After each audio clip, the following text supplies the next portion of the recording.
Hello नमस्कार दोस्तों, आप लोगों का हमारे YouTube channel success with Ajit sir पर हार्दिक स्वागत है। दोस्तों, आज हम लोग बात करने वाले हैं पेट एग्जाम 2023 से संबंधित कुछ महत्वपूर्ण तथ्यों के विषय में। तो इसके अंतर्गत हम लोग अध्ययन करेंगे एग्ज़ाम हॉल में क्या क्या ले जाना है, ओमार शीट को कैसे भरें, प्रश्नों को हल करने का तरीका, गोला भरते समय ध्यान देने योग्य बात, तुक्का लगाने के सही तरीके के विषय में अध्ययन करेंगे। तो दोस्तों, अभी तक जो लोग हमारे चैनल को सब्सक्राइब नहीं किए, सब्सक्राइब कर दें, लाइक कर दें और शेयर कर दें। तो दोस्तों, आइए बात करते हैं एग्ज़ाम हॉल में क्या क्या ले जाना है। तो सबसे पहले मुख्य बात ये आती है कि एग्ज़ाम हॉल में क्या क्या ले जाना है हमें। तो इसमें जो आयोग द्वारा एडमिट कार्ड अपलोड किया गया है, आप उसको आयोग की साइट से डाउनलोड कर लेंगे और उसके साथ ही आप एक ID proof, original ID proof जिसमें फ़ोटो हो, क्लियर फ़ोटो हो उसको, और साथ ही साथ एक फ़ोटो कापी, आईडी प्रूफ की एक फ़ोटो कापी और 2 फ़ोटो ले जाना है और काला या नीला बॉल पॉइंट पेन ले जाना है। तो उसके बाद फिर बात करते हैं ओमार शीट। ओमार शीट को कैसे भरें। ओमार शीट को भरने का सबसे जो है अच्छा तरीका है कि आप उसको ध्यानपूर्वक क्लीन और केयरफुली से भरना है। क्लीन और केयरफुली, आप उसमें कट पीट नहीं करेंगे, क्लीन भरेंगे और केयरफुली आप जैसे जो अंक आप जो है बॉक्स बना रहता है उसमें भरेंगे। जैसे जो अंक भरें 1 2 3 4, उसी तरह से उसी के नीचे आपको जो है गोला भी आपको भरना रहता है। तो इसीलिए इसको आप केयरफुली के साथ भरेंगे। अगर रोल नंबर गलत हो गया तो आपकी कॉपी नहीं चेक होगी। ओमार शीट आप स्कैन, क्योंकि स्कैन सिस्टम है, वो स्कैन नहीं होगी तो फिर गलत पाएगी। फिर इसके लिए आपको ओमार शीट को क्लीन और केयरफुली के साथ भरना है। इस बात को विशेष ध्यान देंगे। अगर आप क्वेश्चन का आंसर कर रहे हैं ऑप्शन में, तो वहाँ पर अगर गलत कर देते हैं तो उससे उतना ज़्यादा इफेक्ट नहीं पड़ेगा। आपका ज़्यादा से ज़्यादा एक ही क्वेश्चन गलत होगा। लेकिन आप अगर रोल नंबर भरने में या रजिस्ट्रेशन नंबर भरने में गलती करते हैं तो आपकी जो है ओमार शीट चेक नहीं होगी। तो इसलिए आपको रोल नंबर, रजिस्ट्रेशन नंबर या फिर डेट ऑफ बर्थ जो भी है और जो है पेपर कोड, इन चीज़ों को आप केयरफुली, आप स्टार्टिंग के 10 से 15 मिनट आप जो है इन चीज़ों को विशेष केयर और क्लीन और केयरफुली के साथ भरेंगे। फिर उसके बाद बात करते हैं पेश और पेशेंस के। एग्ज़ाम हॉल में सबसे जो महत्वपूर्ण ज़रूरी जो चीज़ है वो पेशेंस और पेस, आपका जो फ्लो है, क्वेश्चन को हल करने का फ्लो। जैसे कभी कभी क्या होता है, जो है कुछ स्टूडेंट क्या करते हैं कि जो थोड़ा क्वेश्चन आसान आ गया तो उसी फ्लो में जो है, जो आसान क्वेश्चन आ गया तो उसी फ्लो में कर रहे हैं, तो वो जो और क्वेश्चन है, दूसरे जो कठिन क्वेश्चन है उसकी फ्लो में वो भी क्वेश्चन गलत कर देते हैं, या फिर जो जो कठिन प्रश्न है उसके चलते जो है आसान प्रश्नों को गलत कर देते हैं, उसी फ्लो में रहते हैं। तो इसलिए जो है आपको पेस, फ्लो, आपका जो गति है वो उस पर विशेष ध्यान देना है अच्छे से। और पेशेंस, सबसे बड़ी बात है पेशेंस, धैर्य। आपको एग्ज़ाम हॉल में धैर्य के साथ, अगर आप एग्ज़ाम हॉल में क्वेश्चन को सॉल्व करते हैं तो कहीं ना कहीं आपको जो क्वेश्चन नहीं आ रहा है वो उसका 50% आप जो है आपका सोल्यूशन जो है आपके पेशेंस, आपके धैर्य पर निर्भर करता है। धैर्य से वो हल कर सकते हो। इसलिए पेश और पेशेंस, इसका बहुत महत्वपूर्ण एग्ज़ाम हॉल में महत्व है।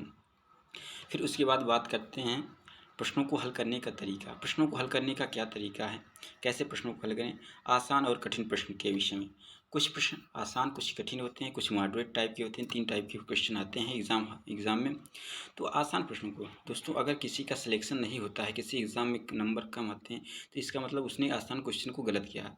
क्योंकि कठिन क्वेश्चन तो सबके लिए कठिन होते हैं, लेकिन आसान क्वेश्चन को अगर कोई गलत करता है तो फिर ये समझ लीजिए वो तो पक्का है, वो जो है पहले से ही बाहर हो जाएगा। तो इसलिए आसान क्वेश्चन को गलत नहीं करना है। जो मॉडरेट क्वेश्चन है उनको अधिक से अधिक प्रयास करना है कि वो सही हो जाएं। और कठिन प्रश्न आ रहे हैं तो ठीक है, नहीं आ रहे हैं तो उनको बिल्कुल टच नहीं करना है। क्योंकि किसी का भी सिलेक्शन अगर रुकता है तो वो आसान क्वेश्चन गलत करने की वजह से होता है। कठिन क्वेश्चन को तो, कठिन तो सबके लिए है, कोई भी है, कोई भी कोचिंग से पढ़ा है तो अगर कठिन है तो सबके लिए कठिन होगा।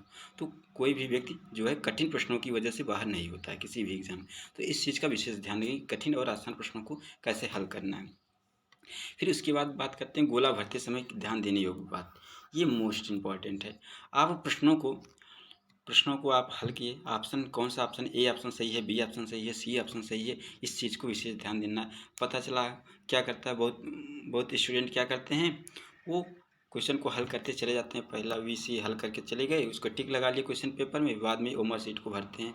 तो क्या होता है, कभी कभी जैसे पहले का दूसरा बी है तो बी भर दिया, सी भर दिया, फिर लगातार भरते गए, पता चला बीच में कहीं मिस हो गया, तो वो जो लगातार जो एक सिलसिला था, फिर कई क्वेश्चन गलत हो जाते हैं, 2 4 3। तो इसलिए हमारी समझ से ये अच्छा होगा कि आप जो क्वेश्चन आप सॉल्व कर रहे हैं उसको तुरंत आप गोला कर दीजिए उस क्वेश्चन के सामने, ये केयरफुली के साथ जो हमने बताया कि क्लीन और केयरफुली और patience, it is most important for the exam hall. Exam hall में अगर आप बैठे हैं तो वहाँ पर जो है केयरफुली और पेशेंस, ये बहुत महत्वपूर्ण मायने रखता है, बहुत मायने रखता है। आपका आपका पेशेंस क्या है, आपका धैर्य किस और केयरफुली के साथ आप किस तरह से हल करें। तो इन चीज़ों को ध्यान देना कि आप गोला भरते समय जो क्वेश्चन सही है आप उसको कर लीजिए। फिर उसके बाद तुक्का लगाने का सही तरीका, तुक्का लगाने का सही तरीका, ऑप्शन को एलिमिनेट। सबसे पहले आपको आप जो क्वेश्चन आ रहा है, आप आसान क्वेश्चन आ रहा है, आप उसको पहले राउंड में देखो, क्वेश्चन को हल करने का 3 राउंड करिए। जो पहले ऑप्शन में जो ऑप्शन एकदम क्लियर है आपको, पहला दूसरा तीसरा जिस हो वो आप वो कर लीजिए क्वेश्चन को। फिर उसके बाद आप जिसमें से एक ऑप्शन आपको क्लियर है कि हाँ ये वाला ठीक है, कन्फर्म है, उसको आप करते चले जाइए। फिर जिसमें आपको 2 ऑप्शन में डाउट है, आप 2 ऑप्शन तो ये पता है कि पहला दूसरा तो नहीं होगा, तीसरा चौथा होगा, तो वहाँ पर उसको आप फिर सेकेंड राउंड में जब आप क्वेश्चन को रिपीट कर रहे होते हैं रिवीजन, तो वहाँ पर आप देखेंगे जो है उन क्वेश्चनों को आप ज़रूर हल करिए जिसमें आपको 2 ऑप्शन में सस्पेंस है, क्योंकि 1/4 निगेटिव मार्किंग है, 1/4 निगेटिव मार्किंग है, तो इसके लिए आप करते हैं तो फिर भी आप 50% इसमें सही होने की और 50% गलत होने की उम्मीद होती है, तो इसलिए आपको उन क्वेश्चन को ज़रूर करना है। ठीक है, तो 1/4 में निगेटिव मार्किंग है, इससे ज़्यादा मायने नहीं रखता अगर आपको 2 ऑप्शन जो है कन्फर्म है कि ये नहीं होगा।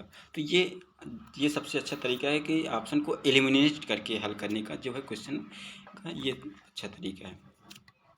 तो दोस्तों इसी के साथ फिर उसके बाद अगर आपको तुक्का लगाना है कि मान लो आपको लगभग आप 60 प्लस या 65+ आप क्वेश्चन आप सही कर ले जाते हैं कि हाँ मुझे आप कॉन्फिडेंस के साथ ये मेरा 65 क्वेश्चन सही है, तो आपको तुक्का लगाने की बिल्कुल ज़रूरत नहीं है। अगर उसके बाद फिर 2 4 क्वेश्चन आप कर सकते हो अच्छे से। अगर आपको ये है कि आपका जो है मार्क्स 60 के नीचे है, आप 60 के नीचे क्वेश्चन कर रहे हैं, सही कर रहे हैं, तो इसके लिए आप वहाँ पर तुक्का लगा दीजिए। तुक्का लगाने का एक तरीका है कि आप सबसे पहले जितने क्वेश्चन आपको सही आ रहे हैं तो आप उसमें देखिए कौन सा ऑप्शन ज़्यादा सही है। जैसे ABCD है, ठीक, ABCD, मान लो आपको जो सीरीज मिली है क्वेश्चन पेपर की, उसमें जो है ए ऑप्शन जो है ज़्यादा सही हो रहे हैं, ज़्यादा प्रश्नों में सही हो रहा है। तो आप जो बच्चे हैं शेष सभी में आप ए लगा देंगे तो कम से कम आपको 5 से 7 क्वेश्चन तो आपका सही हो जाएगा। अगर 15 क्वेश्चन आप करते हैं तो ये मान के चलिए 50% आशा है कि आप वो उसमें ए ही होने की उम्मीद है। या बी है तो बी वाला कर दीजिए, सी है तो सी कर दीजिए, डी है तो डी।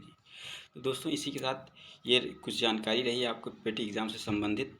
तो इसी तरह से हमारे चैनल से जुड़ जाएं जिससे आपको नई नई जानकारियाँ मिलती रहें। Thank you for watching my videos.